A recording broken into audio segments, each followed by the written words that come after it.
So yun na mga kababayan ha, grabe. Ang ingay na naman ngayon ng mga aso. Ha? Yung mga aso ni Tatay Dogs. Ang ingay na naman ngayon. Pinapakalat nila na meron daw malalang stage 4 colon cancer etong si PBBM. Pinapakalat nila ngayon yan sa social media. Eh, syempre, alam mo naman, etong mga aso ni Tatay Dogs, panay post ng mga fake news. Hindi naman nila pinapangalanan kasi syempre takot sila makasuhan lalong-lalo na si Rowena Buangson, yan. Takot silang makasuhan. Ngayon, syempre yung mga aso, yung mga pipitsuging aso, sinasabi si PBBM daw ay may cancer na raw at malala na raw ito. Ha? Yan yung pinapakalat nila. Kaso, sinampal sila ng kahihiyan. Kasi si First Lady mismo sa kanyang Facebook page, naglabas ng larawan kung nasaan sila President Bongbong Marcos, pati siya, pati pamilya nila.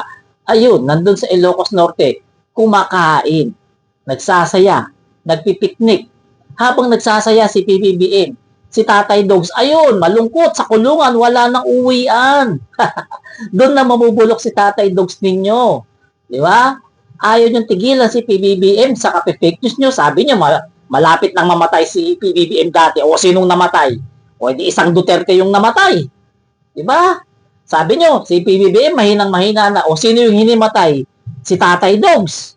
O yan kasi ang problema. Diba? Yan ang problema sa inyo. Ha? Gawa kayo ng gawa ng mga fake news, hindi nyo naman kayang panindigan.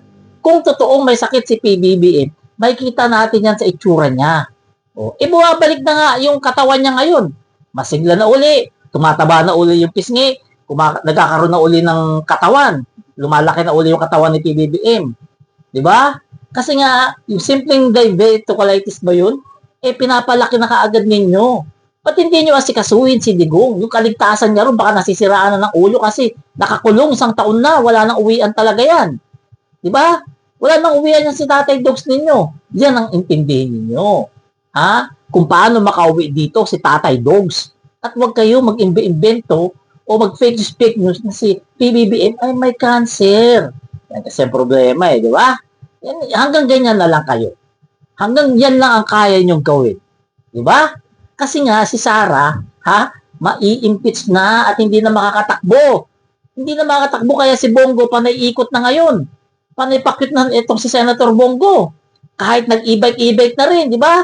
Kasi alam ni Bongo, kapag na-impeach si Sara, siya na ang tatakbo. Syempre, di ba? Alam ni Bongo yan. Si Bongo pa.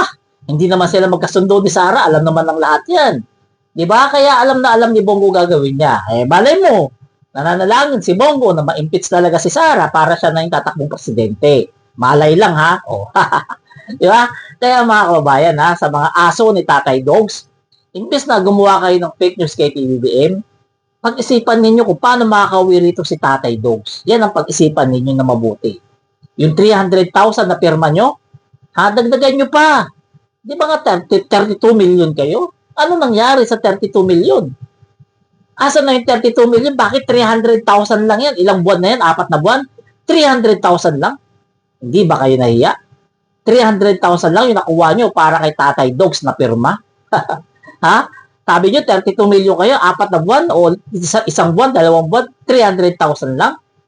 Dagdagan nyo pa yung pirma ninyo para hindi naman nakakahiya kay Tatay Dogs na sa 32 million na sinasabi nyo, 300,000 lang nakuha ninyo, nakakahiya, di ba? Kaya mga kababayan, huwag kayo basta-basta magpapaniwala, sa mga banat netong mga aso ni Tatay Dogs, na may cancer daw si PBBM. Hindi po yan totoo. Makikita nyo, may cancer bang ganyan? Sigla-sigla, di ba? Ang sigla-sigla, nag-exercise pa, tumataba na. Di ba? Ang may cancer, ayun yung nakakulong doon. May cancer na sa problem. Kaya wag tayo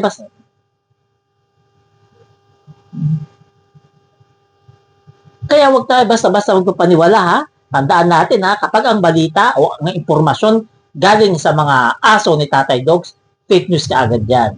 At kapag galing sa mga bibig namin mga BBM vlogger, totoo. Di ba? So hanggang dito na lang. Pakishare po ito video natin. Salamat.